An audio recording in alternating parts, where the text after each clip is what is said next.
Britain की महारानी queen Elizabeth के निधन पर भारत में 11 सितंबर को एक दिन के राष्ट्रीय शोक का ऐलान किया गया।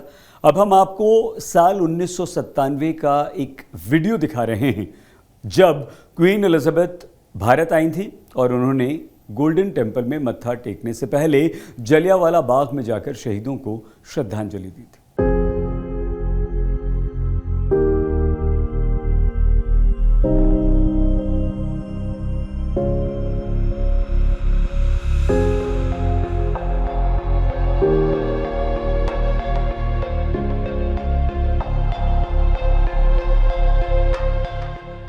करीब 7 दशक तक ब्रिटेन पर राज करने वाली क्वीन एलिजाबेथ द्वितीय अब इस दुनिया में नहीं है। 96 साल की उम्र में उन्होंने स्कॉटलैंड के बालमोरल कैसल में आखिरी सांस ली।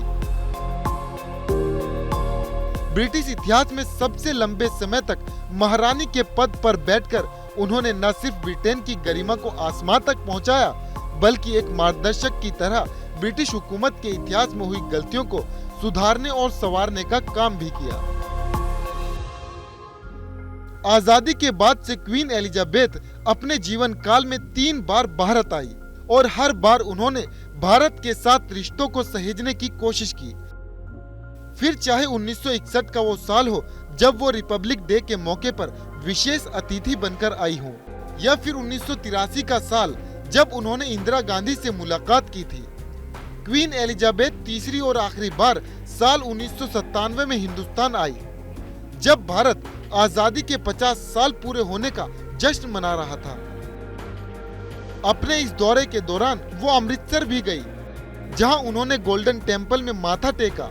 इस दौरान की सबसे बड़ी बात ये थी कि अमृतसर में लैंड होने के बाद क्वीन एलिजाबेथ को सबसे पहले गोल्डन टेम्पल जाना था, पर वो सबसे पहले जलियांवाला बाग गई।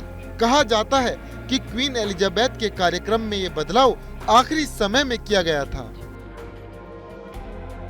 क्वीन ने जलियांवाला बाग में उन भारतीय शहीदों को श्रद्धांजलि दी जिन्हें ब्रिटिश राज के दौरान जनरल डायर ने गोलियों से भून दिया था। जलियांवाला बाग में महारानी का स्वागत जलियांवाला बाग ट्रस्ट के तत्कालीन सेक्रेटरी एस.के. मुखर्जी ने किया था। यहाँ महारानी जूते मोजे उतारकर शहीदी लाट पर पहुंची और फूल चढ़ाकर शहीदों को नमन किया। उन्होंने शहीदों की याद में 2 मिनट मौन भी रखा और जलियांवाला बाग में करीब 15 मिनट तक समय बिताया। क्वीन एलिजाबेथ ने जलियांवाला बाग कांड को लेकर कहा था, ये कोई रहस्य नहीं है कि हमारे अतीत में कुछ कठोर घटनाएं हुई हैं। जलियांवाला बाग एक दुखद उदाहरण है।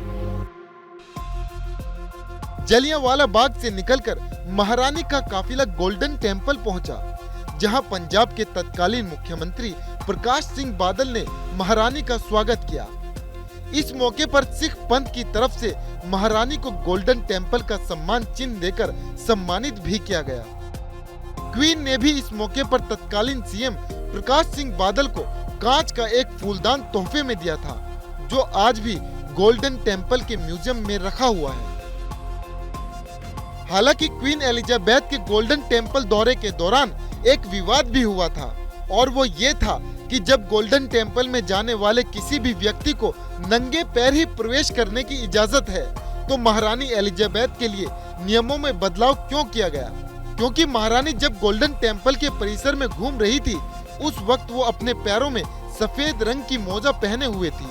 इसके पीछे दलील दी जाती है कि महारानी के सुरक्षा सलाहकारों की अपील के बाद नियमों में बदलाव किया गया था, पर इस मामले में अकाल तख्त की तरफ से कभी कोई सफाई नहीं दी गई। क्वीन एलिजाबेथ इस दुनिया में नहीं रही, लेकिन बीते 70 सालों में वो जब जब भारत आईं, तब उन्होंने दोनों देशों के बीच कड़वी यादों को मिटाने की कोशिश की। यही वजह है कि आज उनके जाने के बाद भी ब्रिटेन अपनी महारानी की लेगेसी को याद कर रहा है, और भारत के लोग भी क्वीन एलिजाबेथ की लेगेसी को याद कर रहे हैं। नवीना टंडन, आज तक, बालमोरल, स्कॉटलैंड।